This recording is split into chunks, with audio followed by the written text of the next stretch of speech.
Aqui hoje com o Du Evangelista, Eduardo Evangelista, que vai falar pra gente muito da história de Ouro Preto, da história, né, do aproveitamento econômico do ouro, da história dos trabalhos, da engenharia que foi importada junto com os braços fortes dos nossos antepassados. Certo, Eduardo? É isso aí. A gente vai falar um pouquinho aqui sobre esse legado, né, que foi, ao longo do tempo, apagado, todo o legado que os nossos ancestrais trouxeram para cá nas engenharias, principalmente engenharia de Minas, né, com a mineração do ouro, e também da metalurgia, né, porque a gente tem lá em Ouro Preto todo esse acervo que mostra esse legado da mineração e da metalurgia que eles trouxeram para a gente. Excelente. E a gente vai fazer também uma abordagem mais de vanguarda, uma abordagem mais contemporânea. E a gente tem aqui o mestrão Elcio. Certo, Elcio? Certo. Boa noite, bom dia. Obrigado, Gustavo. Boa noite, bom dia, Eduardo. Vamos falar um pouco da atualidade, né? De como hoje nós estamos, nosso pessoal, nosso povo está trabalhando nessa cadeia da mineração. O que a gente passa, o que a gente vive, né? Sendo pessoas e profissionais negros e negras dentro dessa cadeia de infraestrutura, digamos assim, né? Então, gente, já vou aproveitar aqui para... o canal Culturafro é um canal novo, né? Então é importante que vocês se engajem junto com a gente, né? Deixe aí uma curtida, compartilhe este conhecimento. Conhecimento compartilhado é conhecimento ampliado. Eduardo, essa abordagem que eu fiz aqui, né, falando sobre a importância, né, dessa economia que financiou a Revolução Industrial, né, eu tô exagerando ou tô falando certo? Não, tá exagerando não, você está falando no ponto, porque a gente pensar, voltar no tempo, né, quando começa a mineração de ouro em Minas Gerais, em especial em Ouro Preto, né, que foi a grande ponta da pirâmide aí da mineração de ouro, quando começa esse processo ali por volta de 1698, 1700, o mundo muda a forma de comportar, né? Um pouco depois desse achado do ouro aqui, o ouro passa a ter um valor econômico muito grande, né? É criado o padrão ouro para medir as economias mundiais, e quando o ouro passa a ter essa importância econômica mundial, é esse ouro que está saindo aqui das Minas Gerais e que está saindo graças ao conhecimento que os povos negros trouxeram para cá, né? Porque eles já eram grandes mineradores lá em África e por isso são sequestrados, né? Eles são sequestrados porque eles queriam importar tecnologia. E então, como fazer para importar essa tecnologia? Traz esses corpos negros, essas mentes negras, né, para cá, e eles vindo para cá com todo esse processo desumano que foi o processo de escravidão, mesmo assim, eles deixam para a gente aqui grande legado. Né? Então, acho que é bem por aí, né, cara? Porque às vezes a gente vai falar sobre esse período, né? As pessoas imaginam que vieram as pessoas ali que faziam só aquele trabalho braçal até morrer, né? E na verdade não, havia uma engenharia, né? Uma técnica, uma tecnologia que esses povos africanos já dominavam. Exatamente. A gente sempre fala lá na Mina do Veloso, né, que é esse espaço que a gente tem em Ouro Preto, de recontar a história da formação do nosso país. A gente sempre fala que os livros de histórias nossos deixou a desejar muito. Por quê? Eu lembro quando a gente começou a estudar, aí ia falar, você vai falar sobre os negros, já começa a falar de escravidão. E a escravidão foi um processo na formação, né, dessa vinda dos negros para cá. Antes do navio negreiro tinha muita história, cara. Eu sempre brinco com o pessoal, falo assim, ó, em 1500, como que estava a Europa? Aí todo mundo lembra, tava lá na Inquisição, e a Idade das Trevas, né, aquele período feudal, da peste bubônica. E aí como que estava a África, do outro lado do Saara? Nesse mesmo tempo. Tava bombando, cara. O Mansa Musa tava levando, distribuindo ouro na passagem por Meca, fazendo a economia mundial balançar. Então, assim, tem uma África que não nos contaram. Que é essa África de muitos conhecimentos, de domínio da tecnologia do ferro, que para mim, o que nos diferencia dos outros animais é essa capacidade nossa de fazer metais, né? Porque com isso aí a gente faz navio, faz avião, faz nave espacial, satélite, tudo. Esse domínio da técnica do ferro já estava lá na África. E isso não nos é contado.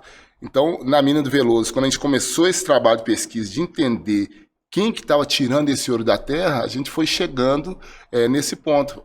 Antes do navio negreiro, cara, tinha uma África potente, que a Europa sabia bem que tinha, né? Porque o ouro que circulava na Europa vinha dessa região da África.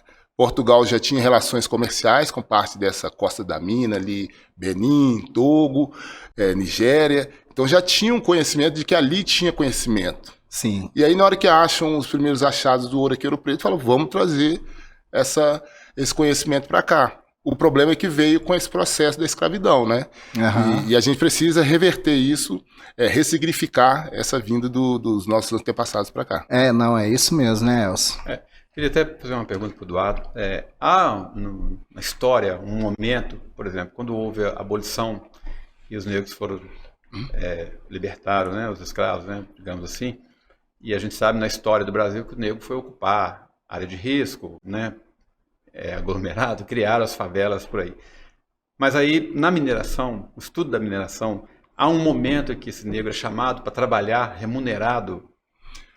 Bem, lá, assim, em Ouro Preto, né, que foi o grande centro da mineração do ouro, lá em Ouro Preto funcionou até mais ou menos 1820 a mineração de ouro, foi até mais ou menos 1820, e logo depois teve, a gente fala falsa independência, né, porque em 1822 o Brasil é libertado de Portugal pela Inglaterra, mas aí a Inglaterra põe as garras nas minas aqui do Brasil. Então, de 1822 até 1830, 1840, são fundadas diversas empresas, a maioria de capital inglês, para explorar esse ouro. Morro Velho, aqui em Nova Lima, lá perto de Ouro Preto tem a Mina da Passagem, tudo fundado pelos ingleses. E aí os ingleses já vieram com esse maquinário, com essa tecnologia, e aí colocou esses negros meio que de escanteio, que eles já tinham, vamos dizer, apreendido, já tinham pegado esse conhecimento de mais de 200 anos de exploração de ouro ali, e o negro ficou meio colocado de lado. E aí depois foi passando os ciclos, né, e com Eles pegaram o mapeamento geológico que o negro fez e trouxeram as máquinas da Revolução Industrial. Exatamente. E aí não teve o reconhecimento do conhecimento que já estava ali. Sim. Eu me formei na Escola de Minas, né? E lá, assim, o Gorsex, que foi o fundador da Escola de Minas, no início da Escola de Engenharia, ele tinha um caderninho que era um manual de aula de campo. E aí esse manual de aula de campo do Gorsex, ele falava assim, nós vamos ao campo, vamos aprender com o que está lá, vamos respeitar esses mestres que estão lá, principalmente os mestres ferreiros, que já sabiam a técnica de fazer a fundição do minério de ferro. Então ele tinha esse respeito com os mestres que estavam lá, que ele sabia que o conhecimento estava ali. Ele ia ter que aprender aquele conhecimento, levar para a academia e lá dentro lapidar para criar a indústria do ferro, que é a que atualmente é uma das mais fortes em Minas Gerais, né? Que é essa mineração do ferro. Então, mostrando que tinha um conhecimento ali que foi a academia veio e que meio que colocou de lado. Então esse povo nosso, logo depois dessa independência do Brasil, aí, entre aspas, ele é colocado meio de escanteio porque já vem a mecanização. Então o nosso povo vai começar a pegar empregos dentro dessa indústria, mas meio que na periferia do negócio, né? Enquanto o cerne ali é comandado por esses ingleses que vêm para cá logo após a independência. Mas durante o período de escravidão, havia algum tipo de pagamento? Bom, lá em Ouro Preto, em Minas Gerais, de uma forma geral, né, era bem diferente o processo da escravidão. Porque a gente aprende um modelo único de escravidão e não é bem assim. Quem trabalhava lá no Nordeste na cana era um tipo, na mineração era outro. E lá em Ouro Preto, a gente tem muitas histórias, principalmente das Irmandades Negras, que muitos, por causa do conhecimento que eles tinham para tirar o ouro, E não é fácil você ensinar uma pessoa a fazer mineração, né? Aprender a saber onde o ouro está, como que tira da terra. Não é um processo rápido de se aprender. Então, o negro começou a ter um certo reconhecimento. Ele dominava a tecnologia. Dominava a tecnologia. Uma hora, esses europeus que estavam ali fazendo a exploração entendeu que precisava deles, né? Então, a gente tinha um processo chamado de coartação, que era, você trabalhava e você ganhava uma parte daquilo que você produzia. Então, muitos negros, com esse recurso, conseguiu comprar a sua própria alforria, e aí você tendo a sua alforria, você podia exercer outras profissões. Então, músico, teatro, medicina, igual tem muitas histórias lá em Ouro Preto da farmácia, né, que é uma outra escola forte que teve em Ouro Preto, a escola de farmácia. Ela bebeu muito na fonte do conhecimento dos negros, das plantas, das curas e tudo mais. Então, lá em Ouro Preto, chegou um certo momento que quase metade dos negros eram livres. Tanto que o governo começou a criar vários impedimentos para que o negro não ascendesse socialmente e economicamente. Então, foi criando barreiras, de uma hora falou que não podia estudar e tirou o negro da escola, tirou de vários direitos, porque estava tendo esse aumento da população de libertos nas minas, por causa desse conhecimento. Porque chegava uma hora que o cara falava, se você ficar me oprimindo muito, eu não vou tirar o ouro para você, você pode me matar, ou eu vou, entrar em profunda depressão aqui, e pronto. Me mate que você vai perder o veio, né? E tem a história do Chico Rei, né, que é um grande líder que teve. Eu acredito que foram vários Chico Reis que tiveram nas Minas Gerais, porque o tamanho da obra é muito grande, foram 200 e tantos anos de exploração de ouro. Ele libertou o dono dele. Eu falo isso, a pessoa fala, como que libertou? Porque era o seguinte, você ganhava uma data aurífera, não queria dizer que você estava bem, não, porque a forma de imposto que o governo português cobrava não era de acordo com a sua jazida, com a sua produção. Ele baixava lá, você vai ter que me dar tantas arrobas de ouro por ano. E se você tivesse pegado uma região que o veio não fosse tão rico? Não importa, você tinha que pagar aquilo. Então, muitas vezes, o dono da mina, ele estava com a corda no pescoço. Chegava no final do ano e não pagava o rei anotava lá, ó, tá me devendo. Passava o outro ano e ele não conseguia bater a meta de novo. Então, você ficar devendo o rei, a pena era morte. Então, a história do Chico Rei conta que o dono dele já estava a ponto de ser cobrado pelo rei por estar devendo, e ele consegue fazer a mina produzir. Com isso, ele livra o rei, o dono, né, entre aspas, dele, o senhor lá, e aí ganha liberdade. Com isso, ele começa a produzir até chegar ao ponto dele empreender e ter uma mina própria, a mina da Encardideira, né? Tem até a visitação lá da mina do Chico Rei, do Toninho. Então ele faz esse processo de empreender, e aí pronto, uma hora que ele tem uma mina, ele começa a libertar os da turma dele, o grupo dele, e aí hoje a gente tem a festa do reinado, né? Que essa semana, na segunda semana de janeiro, lá em Ouro Preto, tem uma grande festa do reinado, em louvor a esse grande líder que mostrou um caminho de driblar essa sociedade escravagista que a gente tinha aqui nas minas. Deixa eu fazer uma pergunta mais ampliada. Assim. É porque a história da mineração no Brasil, Minas já tem até o nome, né? Minas. Então, muito é Minas, né? E com todo esse movimento que você falou aí, eu fico pensando que hoje outros estados, né?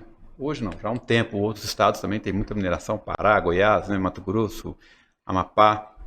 O momento dessa migração, pegando mesmo no ex-escravizado aí, nos nosso pessoal aí, com toda essa tecnologia, digamos tecnologia limitada para a época, toda a cultura que o povo negro tinha, quando houve essas criações, essas descobertas de novas jazidas, novas minas em outros estados, esse pessoal, esse povo de Ouro Preto, por exemplo, migrou para trabalhar nesses lugares, ou isso é muito recente e não deu para eles trabalhar? Só para concluir a minha pergunta, que eu quero chegar na posição dos negros dentro da mineração. Porque se eu tenho uma tecnologia, eu tenho um conhecimento, embora seja escravizado, mas indo para outro lugar, eu vou levar um conhecimento, assim como veio da África para cá. Só que já num outro momento, né? Eu queria que você comentasse. O ciclo da mineração ela começa lá em Minas Gerais, né, que são os grandes achados. Só que o processo foi longo. O Brasil era todo ocupado na costa, né? São Paulo, Rio de Janeiro, Salvador, né? Recife, São Luís. Então o Brasil era só na beira da praia. Litoral. E aí uma hora essa turma do litoral encontrou com os indígenas, que eram os povos originários que já conheciam o território aqui, andavam de um lado para o outro e tal, sabia de onde estava tudo. E aí eles começam a aparecer com umas pedrinhas de ouro lá na praia. Eles falam, de onde veio essa pedra? Eles falam, lá de cima do rio.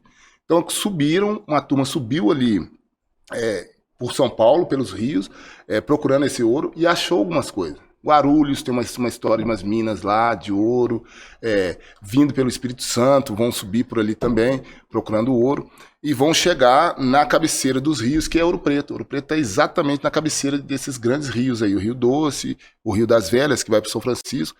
Então, quando chegam em Ouro Preto, eles vão achar essa grande jazida. E aí isso vai causar muitos conflitos. Então tem a famosa Guerra dos Emboabas, que era os brasileiros, que já tinham, isso é 1700 e pouco, então já tinha mais de 200 anos de pessoas nascendo aqui no Brasil, europeus, misturado com um pouco indígena, com alguns negros, já tinha brasileiros, vamos dizer, né? E esses brasileiros são os primeiros, né, que vêm para poder chegar nas minas, conseguem chegar nas minas. E aí vem os europeus, na hora que dá a notícia de muito ouro em Minas Gerais, começam a vir a debandada de europeus. E aí os europeus chegam e vão querer ocupar essas minas. Então é a Guerra dos Emboabas que acontece na Ouro Preto. E Emboabas é a que chama de pássaro emplumado. Então chegavam os europeus cheios de roupa, então a galera chamava eles de Emboabas, de pássaro emplumado. Entendi. E aí eles chegam, só que eles chegam mais poderio e expulsam os que estavam lá. Então essa Guerra dos Emboabas vai ter uma turma que perdeu essa guerra e que vai para a região de Goiás. Tem Goiás Velho, que é muito parecido com Ouro Preto, a cidade. Então eles vão seguindo esse veio de ouro que está espalhado no Brasil quase todo. Tem ouro no norte do Brasil, né? Na Bahia. Então tem essa dispersão no território. Então vai muita gente para Goiás, vai muita gente para sul da Bahia ali, Jacobina, né? Ainda tem até alguns locais lá de extração de ouro desse período. Então há essa dispersão dessas pessoas. E lá em Goiás, eu tive a oportunidade de ir lá em janeiro do ano passado, e lá tem o Quilombo Calunga, que é um dos maiores quilombos, confederação de quilombos que a gente tem aqui no Brasil. É gigantesco lá o território dele. E eles falam aqui, os nossos antepassados vieram para cá da corrida do ouro. E aí Rio de Contas, que é uma cidade lá na Chapada Diamantina, também tem mineração de ouro desse período. Então, assim, esse povo nosso ele foi espalhado pelo Brasil nesse primeiro momento das explorações. Depois, eles foram sendo escanteados, porque aí a mineração começou a ser industrializada, começou a vir esse outro modelo de mineração que já tinha pegado esse conhecimento deles e transformado nessa mecanização que a gente tem hoje. Uhum. E aí eles foram colocados meio que de escanteio, né? Aham. Uhum. Aí... Engenheiro, professor de história. Não, tem que misturar, né? Porque você começa a procurar as coisas e aí você tem que juntar, né? Uhum. E lá na mina foi muito legal porque no início do processo, eu como engenheiro civil, me metendo lá para geologia para poder entender por que abriram a mina ali e não lá. Então a gente foi estudar lá no departamento de geologia. E nesse momento que a gente cria a mina do Veloso, esse espaço turístico, aí vem a Sidneia Santos, que é historiadora, o Douglas, que é filósofo, formado em filosofia, e aí junta um engenheiro, um filósofo e uma historiadora negra e começa a juntar as pontas do novelo. Aham. Então, às vezes, quando a Sidneia, que é historiadora, está dando palestra lá na mina, eles falam, pô, você é formado em engenharia? Ela fala, não, sou de história. Aí, às vezes, quando eu estou dando palestra, eu falo, você é formado em história? Não, sou de engenharia, mas aqui a gente teve essa mistura de conhecimentos, né? Que eu acho que foi o que deu o norte para o nosso trabalho lá em Ouro Preto, que é conseguir entender a história de uma forma mais ampla, ligando pontos que às vezes ficavam dispersos, né? Eu acho assim que é interessantíssimo essa abordagem que a gente está fazendo aqui, né? Porque é uma parte da nossa história que sofreu um apagamento cultural, né? Um apagamento devido à estratégia de diminuir o nosso valor, né? Que é uma estratégia de domínio mesmo. É interessante a gente ver essas riquezas culturais que já existiam na África, igual você abordou muito bem. Enquanto a Europa estava lá no feudo com aquela peste negra, com aquela loucura toda, né, a gente tinha os reinados africanos com domínio da metalurgia. E devido a esse conhecimento, né, que essas pessoas já detinham, elas foram sequestradas e escravizadas, né? Mas, por exemplo, né, no Congo já existia o reinado do Congo, né, Eduardo? Sim, na verdade lá sempre teve assim já grandes civilizações, grandes agrupamentos, até com um modelo de cidade muito parecido com o que a gente tem hoje. Sempre falam a África parece tribal, parece coisa primitiva. Não, se você for lá em Zimbábue, por exemplo, que é uma grande cidade, tem lá toda construída com ruas, com tudo, estruturas de comércio, já bem parecida com esse modelo urbano que a gente tem hoje. Sim. Só que não nos mostra a África desse jeito, sabe? E o conhecimento desse tipo de coisa da África, só quem vai muito a fundo, porque o apagamento sobre a África é muito grande. Quando fala assim África no Brasil aqui, a primeira imagem que as pessoas têm vai ser uma savana com um leão, uma girafa, umas pessoas ali meio sem roupa. Tipo sabe? Um indígena. Primitivo. Assim, exatamente, né? a mesma visão faz dos povos indígenas aqui. É um estereótipo, né, de diminuição né, daquela etnia em si, né, devido a essas relações de poder, entre aspas, né? Os povos originários aqui no Brasil, por exemplo, eu gosto muito de ver as falas do Krenak e de outras lideranças. Eles falam, cara, aqui era um modelo de viver que, se tivesse até hoje, nós não teríamos tantos problemas ambientais como a gente tem hoje, sabe? Essa briga, o aquecimento global, falta d'água, os esgotos. Você vai na nossa cidade, você não pode beber da água do rio, você não pode entrar num rio de uma grande cidade. Então, o modelo que eles tinham antes era muito mais em contato, em conexão com a natureza. E aí a galera chegou e falou, não, isso aí é meio primitivo, vamos ter que levar o progresso para vocês. Então, tem essa distorção, né, por causa da hegemonia. Mas só para finalizar aqui meu raciocínio, né? Os caras já tinham a tecnologia, já tinham uma civilização muito bem estabelecida, né? Tinha sua cultura, tinha sua arte, tinha sua religião, tudo muito bem estruturado. O cara foi sequestrado, trazido pro Brasil, né? E começou o trabalho forçado nas minas de ouro devido ao conhecimento que ele tinha e da força que ele tinha. Sim. Né? Eu acho que essa é a abordagem que as crianças deveriam aprender dentro da escola. Sim. E não só aquela abordagem de mostrar o cara apanhando, né? Acorrentado e tal, porque isso assusta as crianças, né, cara? Não, afasta. Eu lembro que eu tinha meio vergonha de ser negro, porque na hora que pegava o livro de história, na hora que ia falar do negro, tava ele amarrado, tem umas imagens de Debré, Rugendas, que é amarrado, sendo açoitado num pelourinho, embolado dentro de um navio negreiro. Aí, quem quer ser descendente dessa galera tá sofrendo? Então a gente ficava assim mesmo, sendo retinto, ficava tentando, falando, não, eu sou moreno escuro, não sou negro. Ficava tentando, cara. Porque nos mostravam só esse lado, vamos dizer, esse perverso que foi o processo da mineração, da escravidão. E não mostrava essa força, que é o que a gente descobriu nessas pesquisas nossas. Mas você falou, vocês descendem, cara, de uma turma que já conhecia todo o domínio da natureza, vamos dizer assim, para poder sobreviver. Então, muda as perspectivas, sabe? É isso que eu estava comentando com vocês, né? A geração dos nossos filhos vai chegar voando. Vai. Né? Dos nossos filhos vai chegar voando. Que a nossa geração ainda não teve um acesso tão rápido quanto a gente está compartilhando com os nossos descendentes, né? Tipo, meu pai estava preocupado em trabalhar. Né? E minha mãe em servir meu pai. Então, assim, as prioridades eram outras. Não tinha a consciência. né? Então, o meu filho, hoje ele sabe com 8 anos, coisa que eu fui aprender com 18. Uhum, O uhum. moleque já tá na capoeira, já sabe falar de cultura e tudo mais. E aí, Eduardo, a gente fez essa diáspora africana, né? A gente chegou aqui com o Galanga, Isso. Chico Rei, né? O nome original do Chico Rei é o Galanga. E essa mitologia, né, sobre o Chico Rei, sobre o Galanga, vem da identidade cultural dos reis de nação.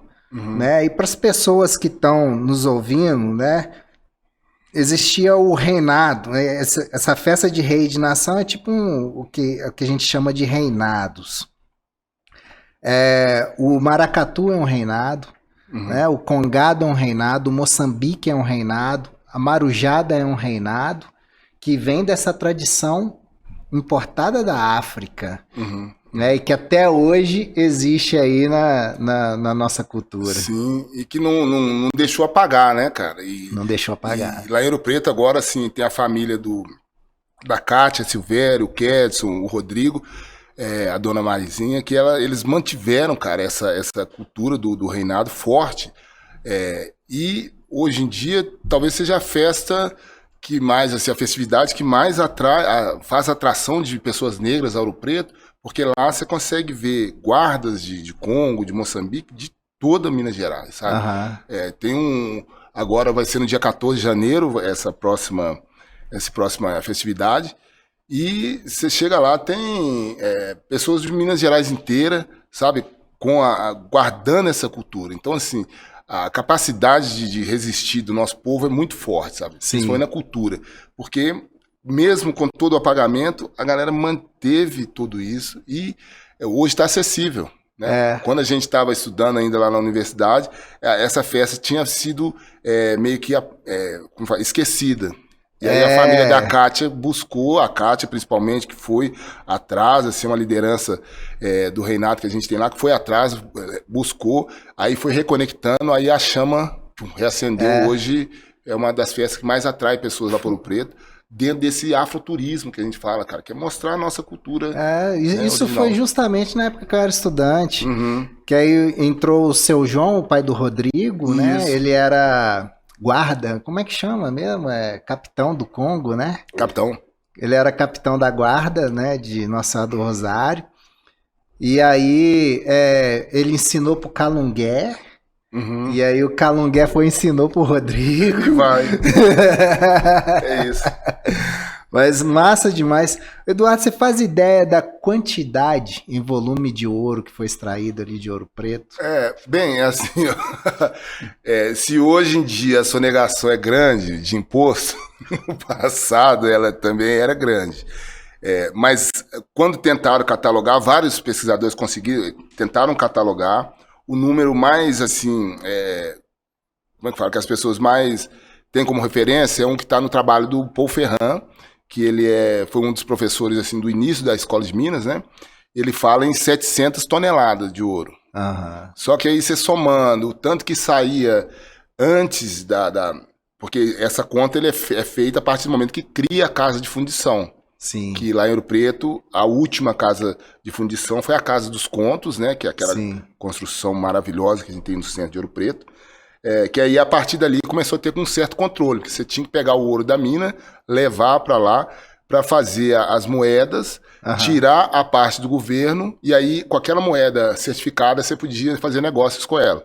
Antes não era assim, antes você chegava na mina, pegava o ouro, e uma pessoa comprava lá, ou você precisava comprar uma galinha, um porco para fazer, você pagava com a pepita de ouro, com o ouro in natura.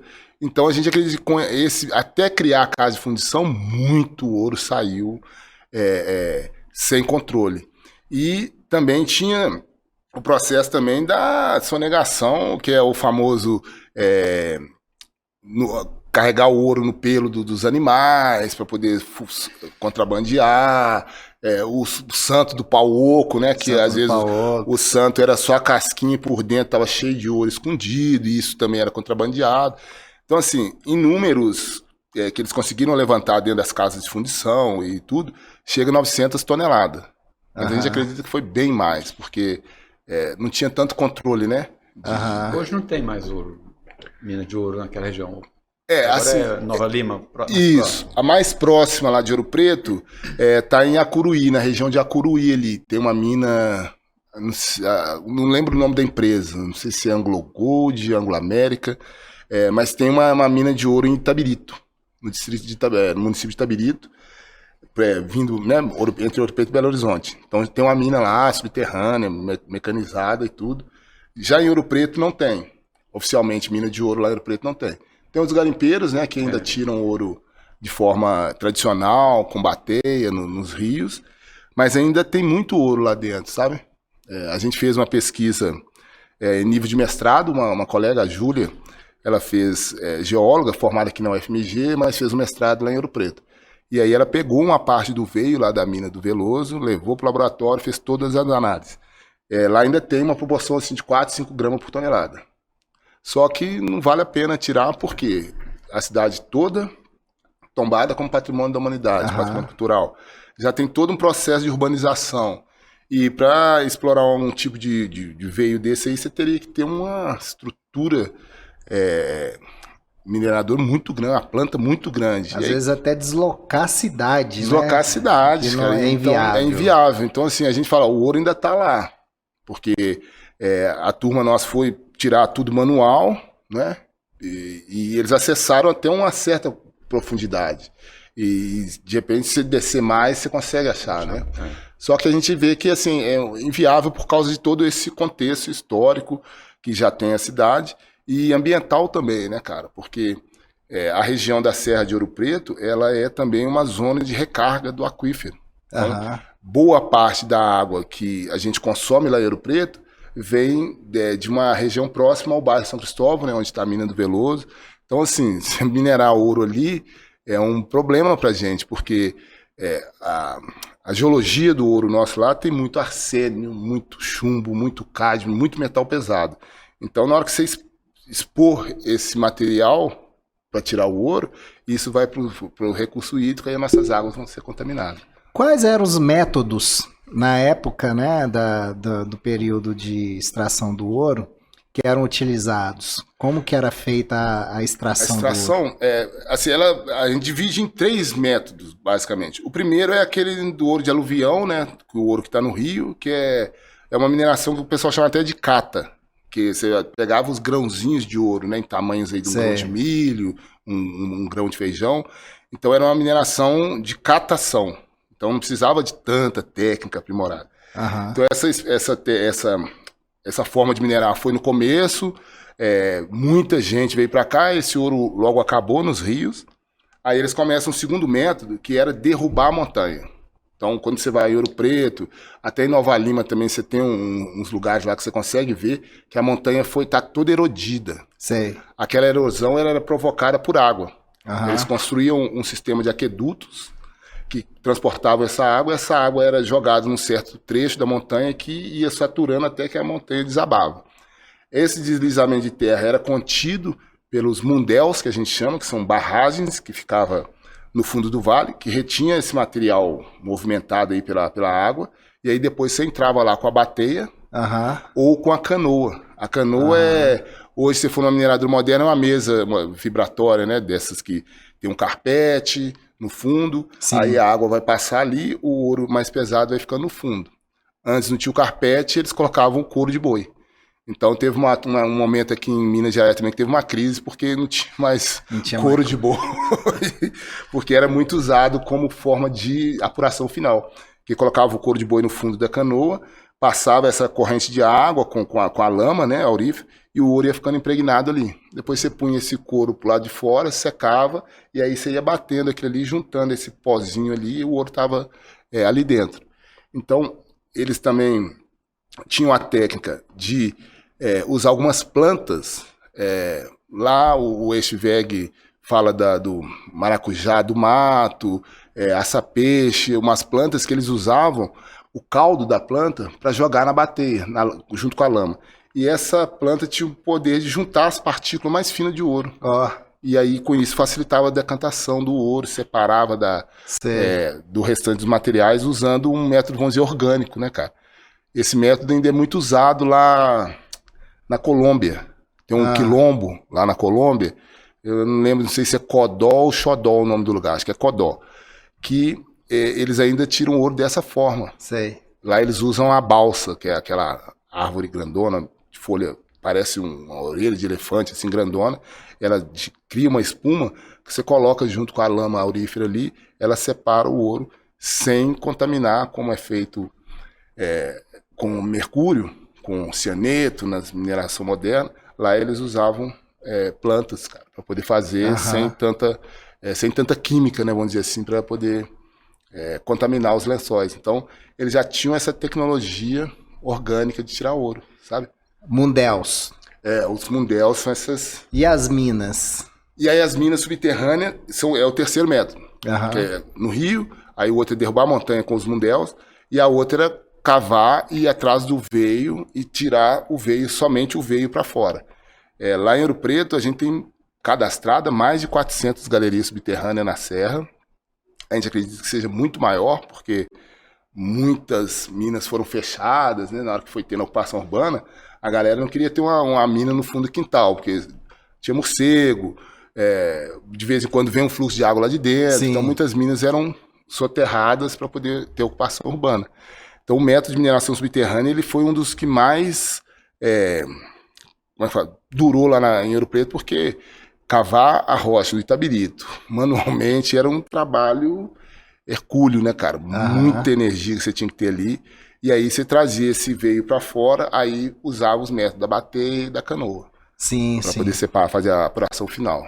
E essa extração era horrível, né, para o trabalhador, né? Total. As condições eram muito insalubres, né, cara? Porque você pensar, a iluminação era feita com queimando um óleo de baleia, óleo de mamona, óleo de palma. Então você tinha ali aquelas espécies de lamparina com uma chama acesa, soltando fumaça, consumindo oxigênio, queimando oxigênio, devolvendo monóxido de carbono. Então tinha um problema muito sério de contaminação do ar lá dentro. E a galera usava uns passarinhos, né? Levava um passarinho para dentro da galeria subterrânea, que o passarinho era tipo um detector de metal. Então na hora que o passarinho parar de cantar ou ficava muito quieto lá, é porque ele já estava sentindo o efeito da falta de oxigênio. Isso dava um documentário, né, cara? É muito legal. Transformar essa imagem, né, cara? Muito legal. Assim, lá na mina, então, você vê os lugares assim que tem os buracos no alto da galeria, que era esse lugar onde ficavam essas estruturas de iluminação. E a gente, às vezes, tenta reproduzir colocando uma vela, sabe, em cada ponto. Aí é o outro ambiente, cara.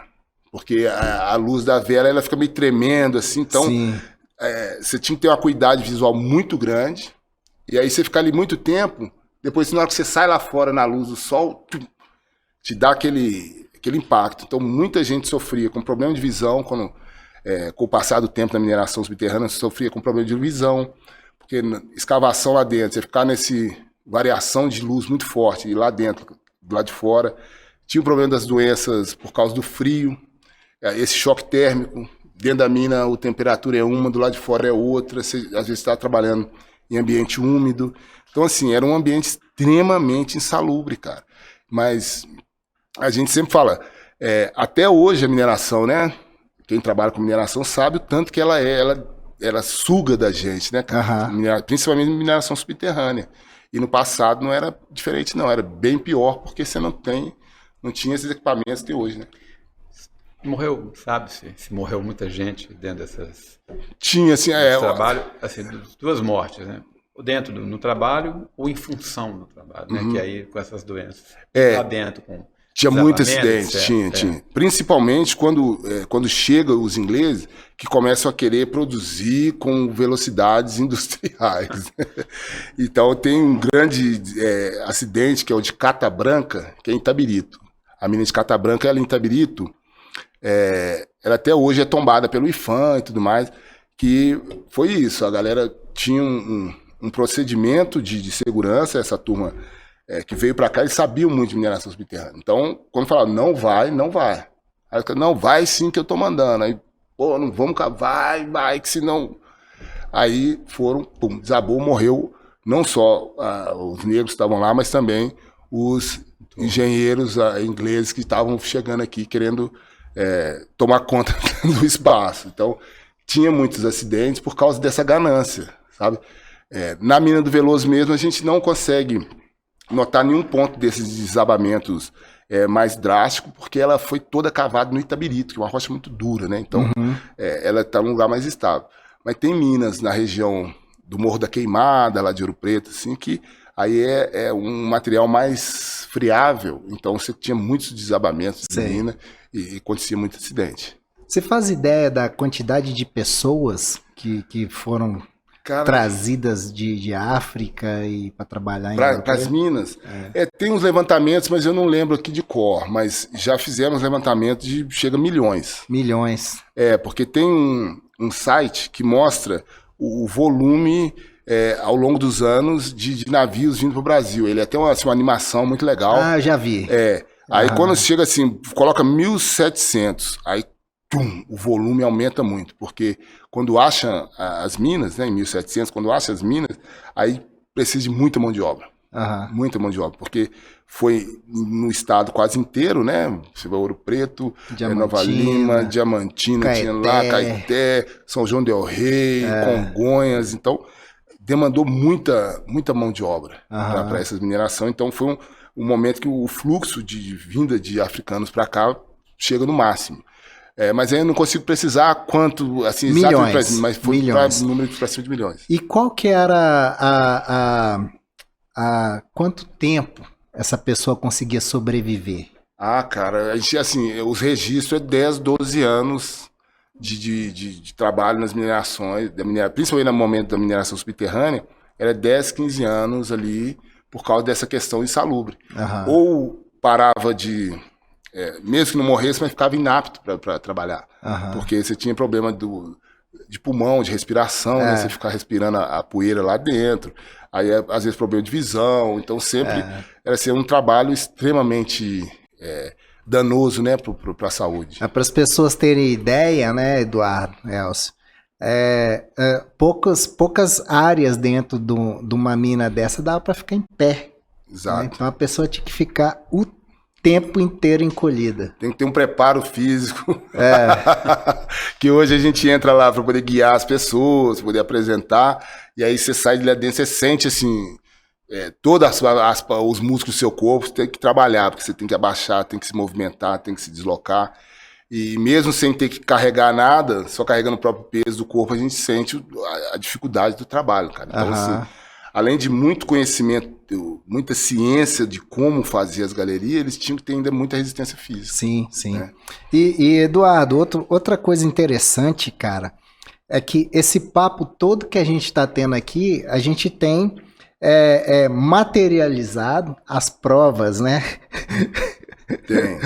Das irmandades, né? Porque, por exemplo, né, a igreja de Santa Efigênia, que é uma igreja que, pelo que a história diz, foi a irmandade de Chico Rei que financiou a construção da igreja, né? E é um prédio lindo, num lugar lindo, gigante, né, Eduardo? E tem até uma pintura na nave ali da igreja de um Papa Negro ou um Fatumbi, né? Lá todas as imagens remetem à África, né?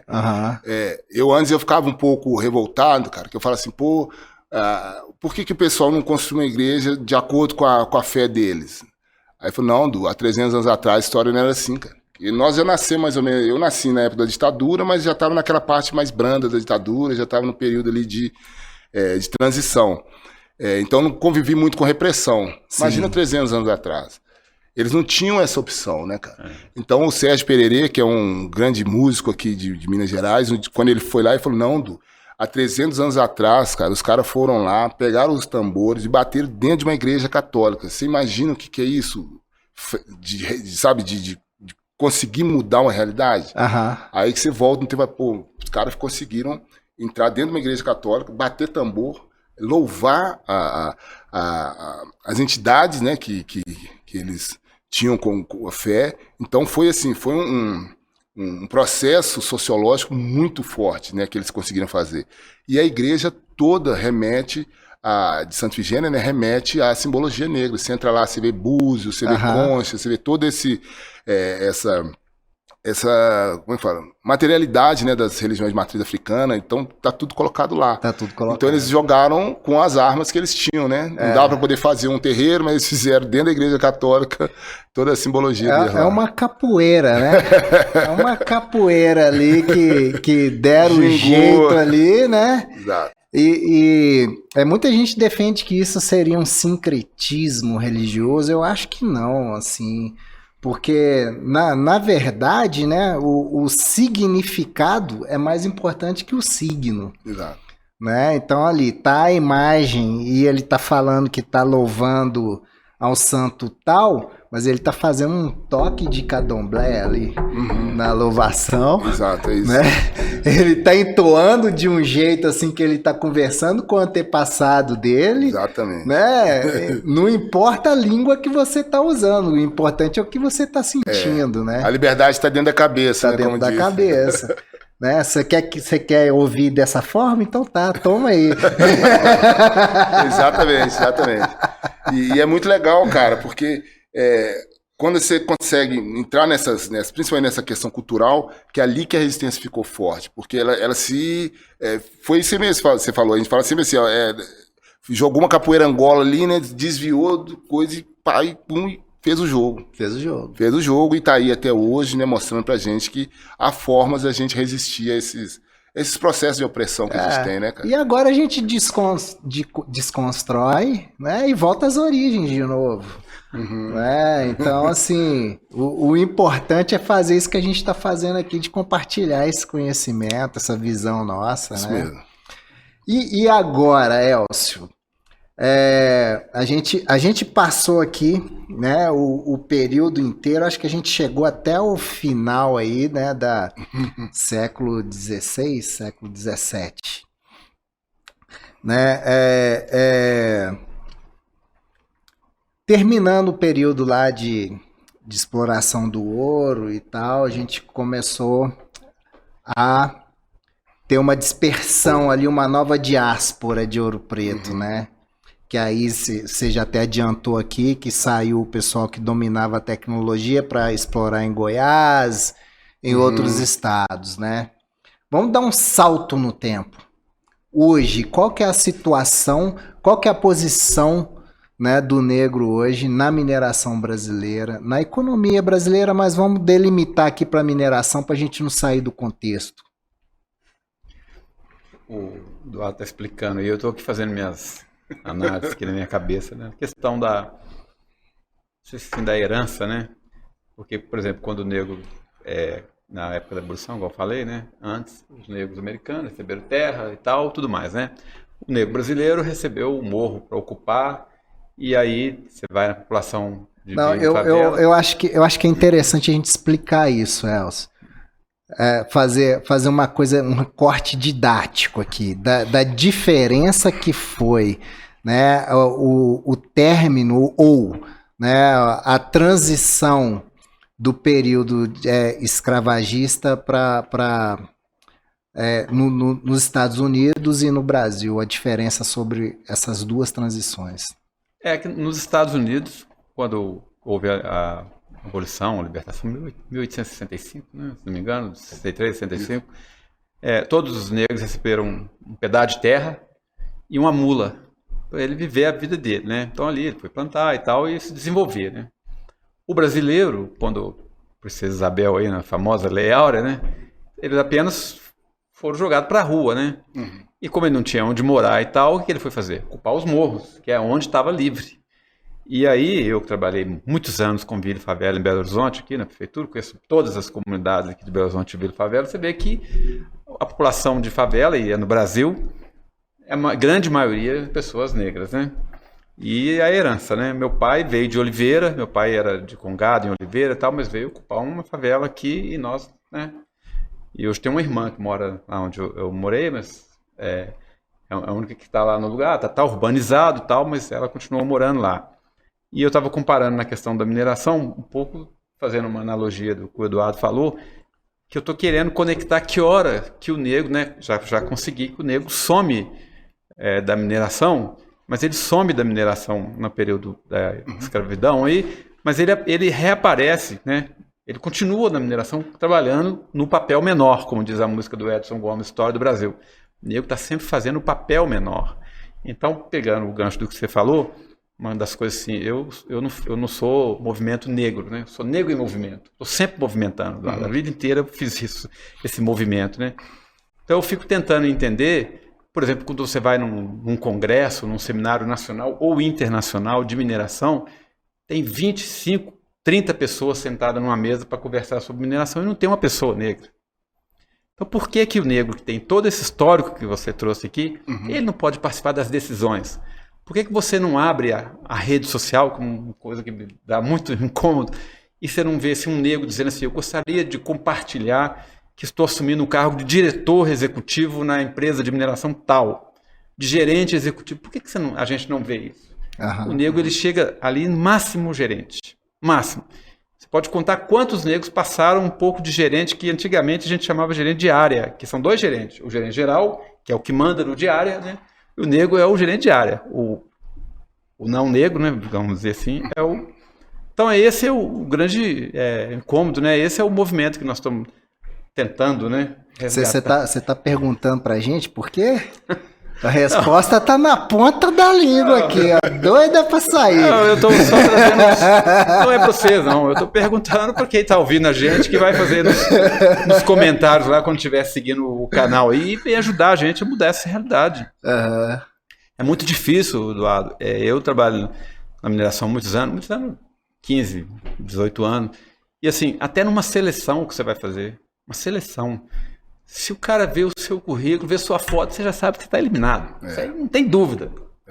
E agora eles criaram um negócio. Coloca assim, vagas preferencialmente para negro. Aí entra quantos? O coletivo. Quantos negros você admitiu nessa vaga preferencialmente para negro? Ninguém sabe, porque não admite.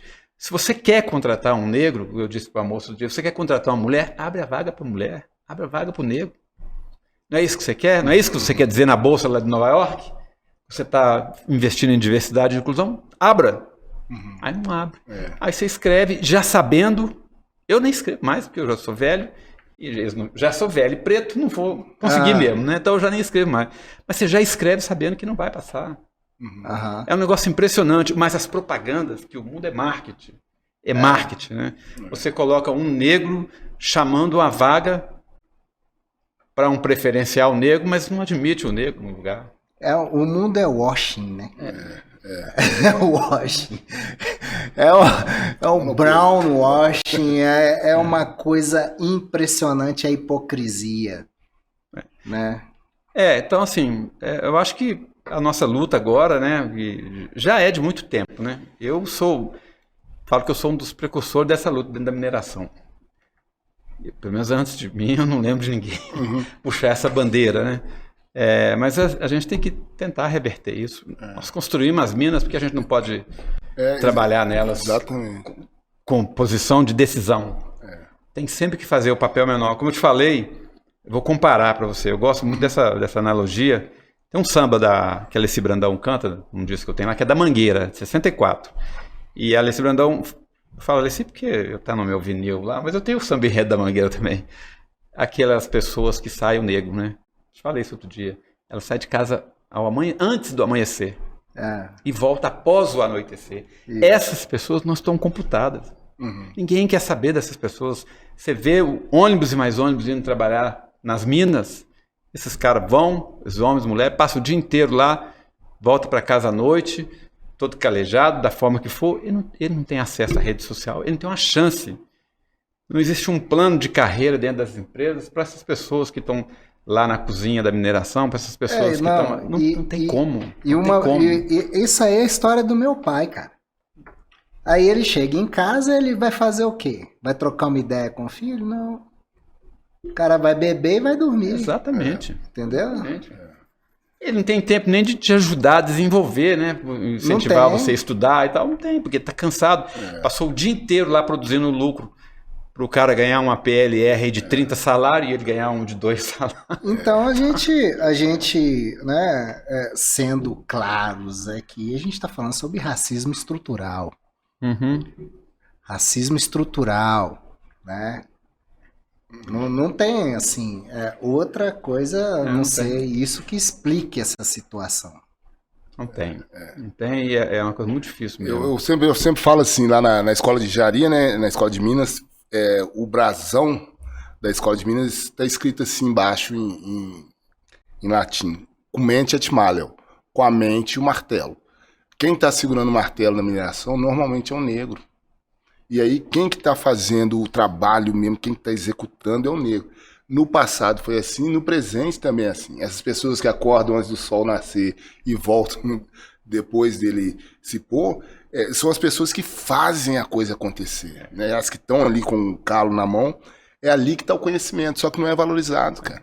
Eu acredito assim, na hora que as empresas entenderem o valor do negro, elas vão dar um salto de qualidade, sabe? Quando a gente pede espaço, não é para falar, isso que é o... Não, cara, coloca o negro lá para tomar decisão, com a nossa capacidade de resistência, tudo isso que a gente aprendeu pro bem e pro mal, né? Aprendemos ao longo do tempo aí, resistir, a se improvisar, a ter criatividade, isso tudo tá com a gente. Então, na hora que dá a condição da gente subir, a gente vai longe, cara.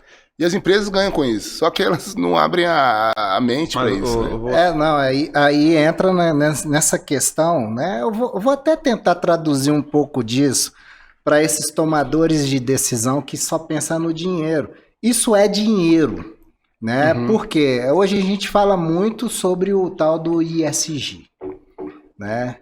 Então, assim, dentro do ESG, dentro dos conceitos de sustentabilidade, eu acho que o mais importante são as pessoas, é o social. Né? A sustentabilidade no Brasil, ela não deve ter uma abordagem aquela meramente importada da sustentabilidade na Europa. A Europa já tem os seus conflitos sociais resolvidos. Né? Então, eles estão preocupados hoje com meio ambiente. No Brasil, a gente tem 80% da população mais preocupada com o que vai comer. Então, o buraco é mais embaixo. É outra abordagem de sustentabilidade. E o ESG dentro disso, né, tem que fazer essa observação. Né? Dentro das operações, há o socialmente diverso, né? Há essa diminuição da desigualdade. Eu não estou nem falando em igualdade, cara. A diminuição da desigualdade para ter um social equilibrado, porque senão, cara, a gente não tem a governança social. Né? Se a gente for ficar nessa lavação, né? nessa publicidade, sem realmente resolver as questões do problema, a gente nunca vai ter um social que a gente possa falar, não, aqui há governança social, porque não tem. Né? Então, assim, resumindo, né? Qual empresa hoje que realmente pode falar, não, a gente tem governança social e ambiental estabelecida e funcionando de uma forma perfeita? Né? Qual a empresa que vai ter o selo lá do ESG para investidores? Outro dia eu vi, até publiquei na rede social que o cara que criou o ESG, ele mesmo está chateado com o rumo que tomou. Eu ainda coloquei assim lá que hoje em dia todo mundo é ESG, inclusive eu coloquei lá, porque todo mundo que você conhece, né? E aí é aquela questão do ovo e a galinha, não sei se você viu o que eu postei, porque o cara, para ser um ESG bom, ele tem que ter um certificado. Quem criou o certificado e quem certificou, quem certifica, né? Então, é uma coisa assim para discussão e para entender. Mas eu acho que tem empresas, algumas, que realmente os caras estão com interesse em fazer a mudança. Porém, eu não sei qual é a força do acionista, a força do que é que para baixo deles, eles não conseguem. Porque o cara, o cabeça, ele quer, mas o corpo não quer. O corpo de diretivo não quer, o RH não quer. O RH não orienta um diretor. Olha, você vai contratar uma pessoa com esse perfil. Ele não orienta. Eu vivi isso em vários lugares. Não orienta. Então, na hora que chega a entrevista, chega um negro e não negro, né, digamos assim, um branco, acabou, meu. Já perdeu. Já perdeu. Não, porque ele não está orientado a fazer, o cara não está ligado, ele está pensando em outras coisas. Ele não está pensando na inclusão. Então é muito difícil. É uma luta árdua que nós temos aí. Então a gente não tem sustentabilidade. Eu acho que não. É verdade. Conclusão, né? A perda esse apagamento que fizeram da presença negra aqui no Brasil, principalmente nessa indústria tão importante que é a mineração, eu também vejo isso como um possível motor para essa não abertura de espaço para os negros em cargos de direção. Porque se todo mundo tivesse essa visão de qual foi o papel do negro na formação do nosso país, no início da indústria do nosso país, a coisa poderia ser diferente. O problema é que não nos passaram a história e para os outros também não passaram essa história. Então eles já vêm já com essa coisa na cabeça de que o negro tem que estar daqui para baixo. Eu lembro quando eu fazia estágio numa construtora, eu estava formando a escola técnica, curso técnico de edificações, aí eu fazia um estágio numa das grandes construtoras do país. Meu sonho ali, eu falei, pô, aqui pra mim tá legal, cara. Como técnico de edificações na maior construtora do Brasil, caramba, tô tranquilo.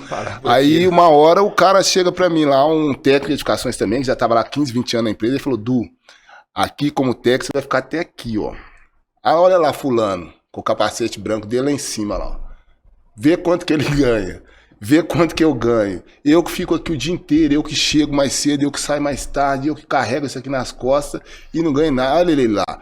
Você, rapaz, você tem que fazer com engenharia, você tem que andar pra frente, senão você vai ter esse teto aqui. E eu escutei ele, fui lá, fiz meu vestibular, passei pela universidade e aí formei em engenharia. Aí eu fui para uma mineradora fazer um processo seletivo. Aí quando chegou esse processo seletivo tinha 10 mil pessoas. Aí eram coisas de 100 e poucas vagas. Aí eu fui passando de fase. Chegou na última fase, tinha que ir lá em Itabira, numa reunião presencial. Aí na hora que eu cheguei lá, o cara conversando comigo, tal. Aí uma das perguntas que ele me faz lá é assim, você conhece alguém aqui dentro da empresa? Eu falei, conheço, cara. Meu irmão, ele trabalha na lubrificação. Aí ele falou, ah, tá. Falei, pô, essa aqui é a pergunta? Quem que eu conheço aqui dentro? Aí, o moral da história, no final passou um colega meu, que assim, era um cara também super capaz, mas era branco do olho verde. E muitas vezes eu passava cola pra ele lá na universidade. Ele falou, Du, como é que eu entrei? Você não, cara. Eu falei, ele me perguntou quem que eu conhecia, que eu falei, meu irmão que trabalhava na lubrificação. Ele me perguntou isso também, só que o pai dele é diretor, era engenheiro também já na empresa. Então... Aí só para ilustrar para quem está nos ouvindo ou assistindo, né?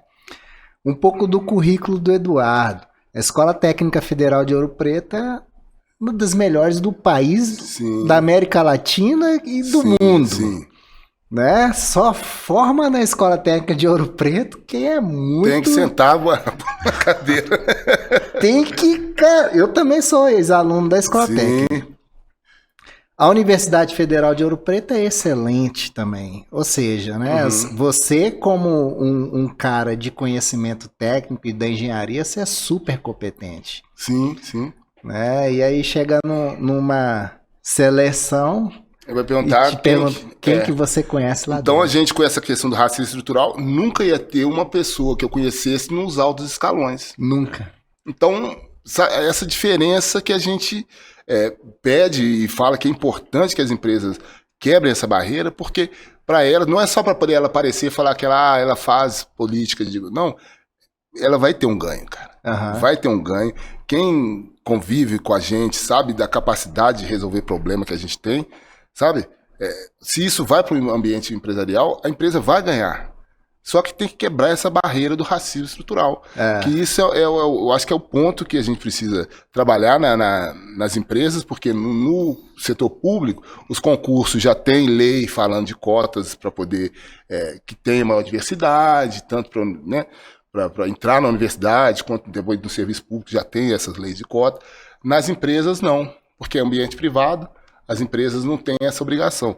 Mas se elas entenderem que na hora que ela começar a colocar mais diversidade lá dentro, ela vai ter ganhos de produtividade, aí eu acho que vai mudar a história, porque ela fica presa a esse racismo estrutural e não entende que os negros têm muita capacidade para poder ajudar, para poder resolver problemas, porque isso já está inerente a gente, cara. Aos pais da gente, com o salário mínimo, eles criavam 4, 5 filhos, vai ter visão de economia assim lá em casa, sabe?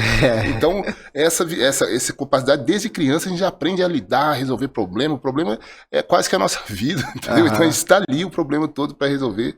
E na hora que as empresas entenderem isso, cara, eu acho que... Então, eu vou até ilustrar o que eu falei para você. Eu trabalhei com uma pessoa e ele era diretor nas grandes corporações aí. E eu tinha 3 meses que eu estava lá e fui promovido a gerente. Ele me chamou depois num fórum e falou comigo, ele é branco, preciso que você me ajude a mudar isso aqui dentro da empresa. Nessas palavras, nós precisamos ter mais negros aqui dentro, em posição de liderança e tudo mais. Isso lá atrás, sabe?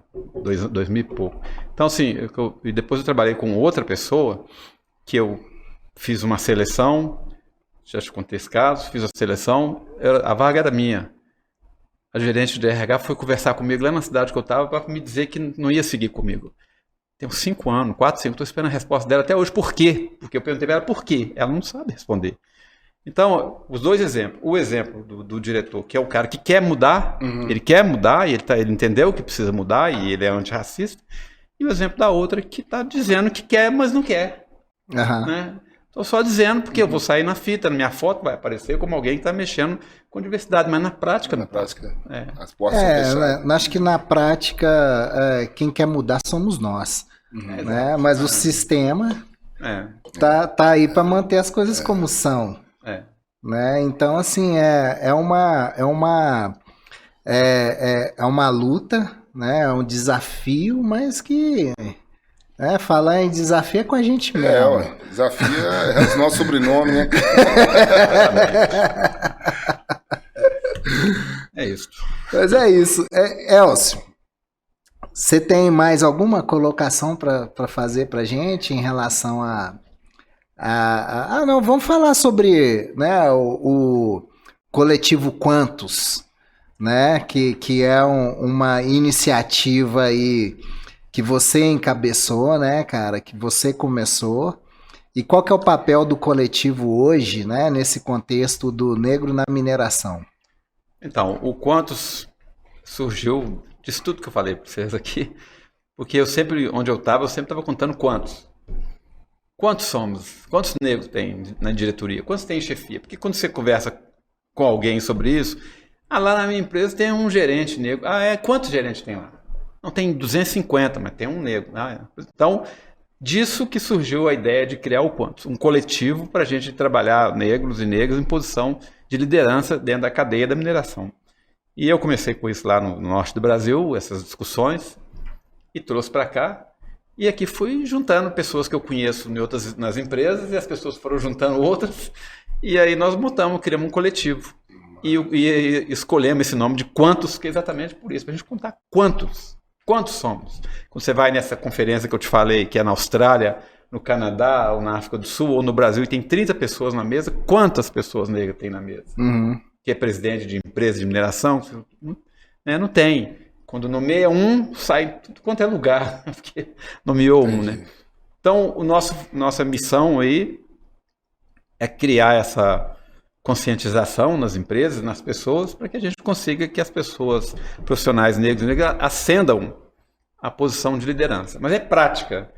Nós não queremos mais discurso, a gente não tem mais tempo para discurso, né? Isso é prática, né? Fazer com que as pessoas cheguem nessas posições aí, casado com toda essa história que o Eduardo contou aqui muito bem, que assim, deu uma aula aqui, eu quero chegar em casa e ouvir essa história de novo. Você podia publicar isso aí como livro, Eduardo. Não tá saindo, tá no prelo. Mas assim, você veja, Eduardo, eu tô sempre falando isso para todo mundo. Que o negro, a história da mineração, mas eu não sabia a história assim, detalhada, igual você contou. Ela casa direitinho com o nosso objeto que nós estamos querendo no coletivo, né? ela é o início, a transição, e agora é a gente. Então é isso, eu quero convidar quem estiver ouvindo a gente aí, vendo, que queira somar com o Quantos para a gente fazer a transformação na cadeia da mineração, botar as pessoas pretas lá na liderança. E além disso, a gente tem uma amizade muito legal no Quantos, né? Massa. Porque é massa, né? Quando a gente tá junto ali, o astral é diferente. Não, eu né? falo que é uma tecnologia que nosso povo ensinou pra gente, que é esse de aquilombar, que é a gente se juntar para resistir, né, às intempéries aí sociais que a gente vive. Então esse coletivo Quantos, assim, eu fico até lisonjeado quando me chamaram para participar, me coloco à disposição, porque é isso, a gente precisa se juntar. Porque o que muitas vezes o sistema faz é colocar um negro lá para falar assim, olha ele ali, ó. Tenha ele ali.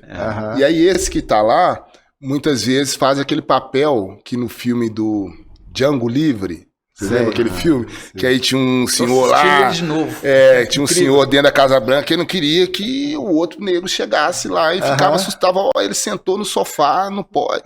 Então ele acaba virando uma pessoa que às vezes quer afastar os outros para poder não tomar o lugar dele. Porque ele acha que aquele lugar ali só cabe um, e não, cabem todos.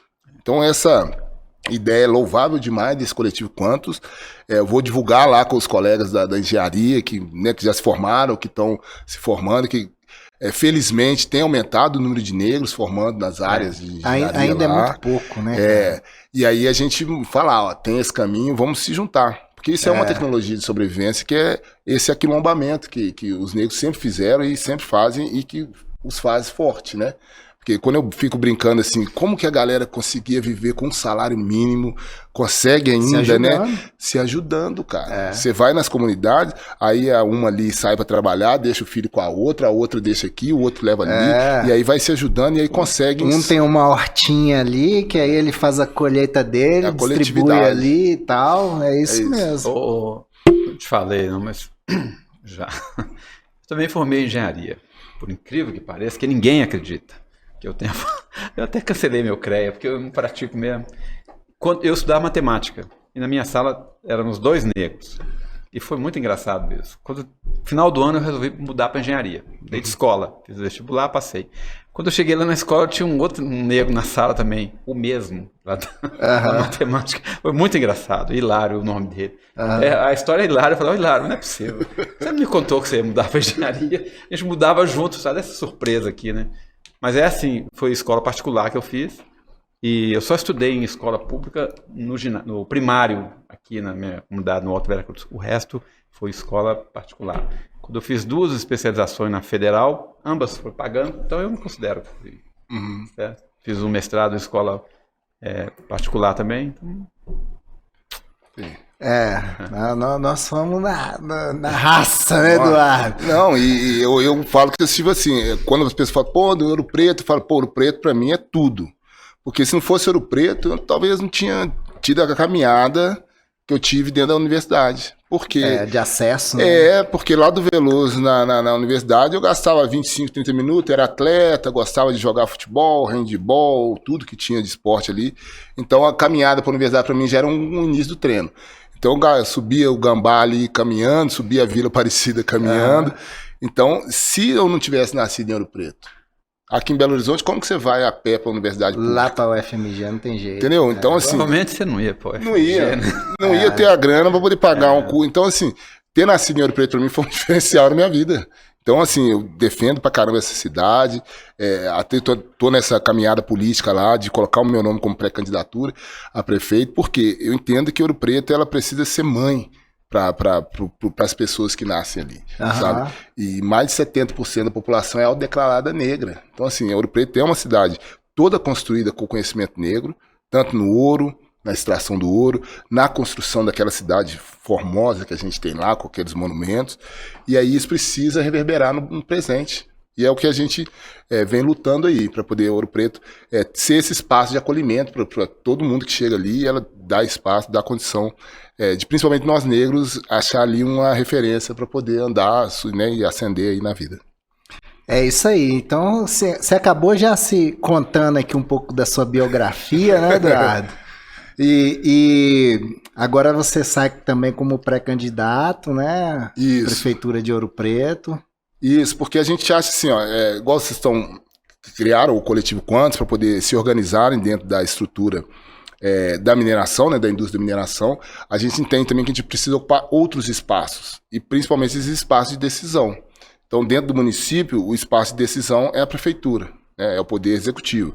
Então, a gente está com essa candidatura colocada, com um coletivo também, né, que a gente lá chama coletivo Outo Preto, que é essa turma que começou a mostrar esse outro lado dos nossos ancestrais. Mostra, eles não vieram para cá só para poder, por causa da força bruta, eles vieram por causa do conhecimento que eles tinham, de diversas áreas, né, de diversas engenharias e tudo. Então, a gente criou esse coletivo para mostrar esse outro lado, e aí, com isso, falamos, nós precisamos ocupar espaços dentro da política. E aí, a pré-candidatura vem para poder ser esse espaço da gente buscar aquilo que a gente entende que seja do nosso direito, porque construímos as cidades, continuamos construindo as cidades, mantendo a cidade, fazendo ela girar. Pode olhar que tem um negro por trás de tudo isso aí. É o mecânico que está arrumando o ônibus, às vezes é o motorista que está dirigindo o ônibus, é o trocador que está ali no ônibus. Quem que faz a cidade girar, cara, normalmente é as pessoas pretas. Só que nos espaços de decisão tem poucos de nós, então nós precisamos ocupar. Na posse também dos empreendimentos são poucos. São poucos. Então, a gente precisa ocupar espaços dentro da política, então essa pré-candidatura vem para isso, para a gente poder ocupar. A pessoa que não conhece bem Ouro Preto, ela não faz ideia do que está ao redor do centro histórico, né? Igual a gente estava conversando aqui antes. O jovem Ouro Preto que forma numa escola pública no 2º grau, que geralmente é negro, né? Se ele não entrar na universidade e ele formar numa escola que já não é a Escola Técnica Federal, ele já vai ter dificuldade de entrar na universidade. O jovem que não consegue entrar nessa universidade, ele praticamente não tem o que fazer, né? Então, assim, há uma necessidade de mudar essa política de Ouro Preto, porque fica ali, cara, as mesmas famílias que tomaram posse ali do centro histórico, manda e desmanda na cidade, enquanto a população que mora ali nos morros, cara, tá tudo excluído e fica lá, né? E, então, assim, eu acho que há essa necessidade, acho louvável a sua candidatura, que eu puder fazer para ajudar, pode contar comigo, né? Legal. Né, Elcio? E vamos marcar também uma excursão aí do Quantos lá para conhecer a mina. Porque 5 anos, Mariana, não sabia, né? Fazer o rolê com o Eduardo lá, ó. Conhecer a outra Ouro Preto que a gente fala. A outra Ouro Preto, né, cara? É isso aí. E é isso aí, gente. Eu muito grato. Valeu pela aula, viu, Eduardo? Estamos à disposição. Eduardo veio de Ouro Preto aí para nos prestigiar, né, Elcio?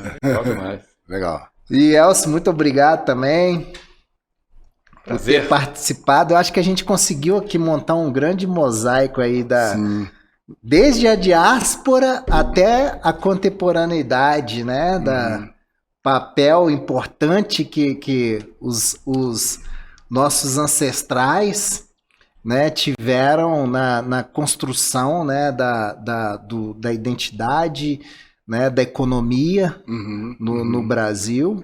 Né? A influência que teve isso aí também para o mundo, através da Revolução Industrial e tudo mais, dessas mãos fortes, dessa cultura que não desbota. Exato. É muita força, né? É isso aí. É muita força. Gente, muito obrigado por chegar até aqui com a gente. Eu vou pedir novamente para que vocês compartilhem esse conhecimento, gente. Conhecimento compartilhado é conhecimento ampliado. Próximo Cultura Afro, a Cris está de volta aqui comigo e a gente continua nessa abordagem, trazendo as riquezas culturais, as artes, a história, o mito e a identidade dos povos afrodescendentes. Valeu, fique com Deus, axé e até a próxima.